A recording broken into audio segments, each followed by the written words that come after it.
Siapakah Insinyur Salah Atiyah ini? Mengapa kematian beliau menggemparkan Kairo dengan pemakamannya yang dihadiri lebih dari 1,5 juta orang? Mari kita simak kisah dari Asosiasi Universitas Islam Mesir ini. Al-Kisah dari kampung kecil bernama Tafahna al-Ashraf, distrik Mittelghamir, provinsi Dakohliyah, Mesir, ada 9 orang sarjana miskin lulusan Fakultas Pertanian. Lalu mereka pun sepakat membuat sebuah peternakan unggas, sembari mencari mitra ke-10. Namun mereka terbentur modal, maka dengan sekuat tenaga mereka kumpulkan dari hasil menjual tanah, perhiasan istri, hingga meminjam. Meski tidak banyak terkumpul, namun mencukupi untuk memulai usahanya. Pertanyaan tersisa, siapa mitra yang ke-10? Insinyur Salah, satu dari mereka pun berkata, "Aku sudah menemukan mitra yang ke-10. Siapa?" kata teman-temannya. "Allah," lanjutnya. "Allah akan menjadi mitra usaha kita yang ke-10. Allah akan mendapat 10% dari keuntungan kita. Dengan perjanjian, Allah yang akan memberikan perlindungan dan pemeliharaan, keamanan dari segala wabah penyakit." Akhirnya mereka pun sepakat. Kontrak kerjasama pun ditulis secara rinci dan dicatatkan ke notaris, lengkap dengan peran mitra ke-10 tersebut. Tak disangka, setelah 1 musim bisnis mereka langsung meroket, jauh dari yang dibayangkan sebelumnya.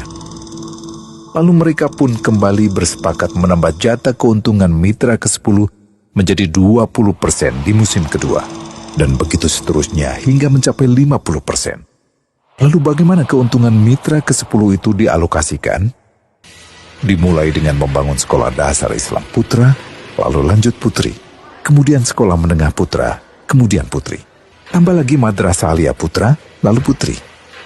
Tapi karena keuntungan terus membanjir, akhirnya dibentuklah Baitul Mal. Dan mereka pun mengajukan ke pemerintah untuk membangun universitas di kampung. Awalnya ditolak dengan alasan tiadanya akses bagi para mahasiswa. Tak berapa lama mereka pun mengajukan pembangunan universitas lengkap dengan stasiun kereta beserta jalurnya dengan biaya mandiri.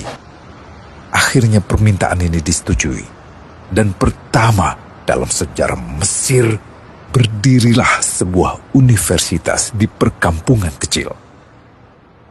Semakin berkembang, dibangun pula fakultas kedua, ketiga, keempat hingga asrama putri dengan kapasitas 600 kamar.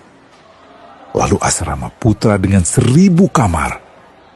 Tiket kereta api pun digratiskan untuk memudahkan transportasi menuju kampung tersebut. Tak cukup hanya itu, dibangun Baitul Mal berikutnya hingga hilang kemiskinan di daerah tersebut. Dan program ini diduplikasi ke kampung-kampung lain hingga bisa dikatakan tak ada kampung yang disinggahi Insinyur Salah kecuali akan dibangun Baitul Mal untuk warga.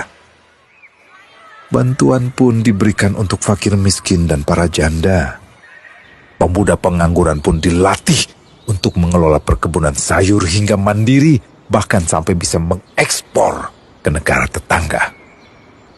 Pada saat panen raya, seluruh penduduk dikirimi paket sayur. Di hari pertama Ramadan diadakan buka puasa bersama untuk seluruh penduduk desa. Mereka memasak dan hadir ke lapangan yang dipenuhi beraneka makanan. Disiapkan juga perabotan untuk gadis-gadis yatim yang ingin menikah. Dan ini semua merupakan sedikit dari banyaknya kebaikan yang dilakukan oleh Insinyur Salah. Hingga pada akhirnya disepakatilah keuntungan perusahaan 100% untuk Allah. Insinyur Salah yang awalnya adalah salah satu mitra usaha berubah menjadi karyawan Allah. Dia hanya menerima gaji, namun dia memberikan Tuhannya syarat agar membuatnya hanya butuh kepadanya dan hanya meminta kepadanya. Inilah sosok Insinyur Salah Atiyah, aktor utama kisah menakjubkan ini. Keikhlasannya membuat ia sama sekali menolak terkenal di media massa. Dan kini, meski orang yang melibatkan Allah ke dalam bisnisnya ini telah wafat, terbayang seluruh amal jariahnya yang selalu mengalir untuknya. Masya Allah. Pertanyaannya, akankah ini hanya menjadi sebatas kisah saja? Atau menjadi teladan bagi kita untuk mengikuti jejaknya?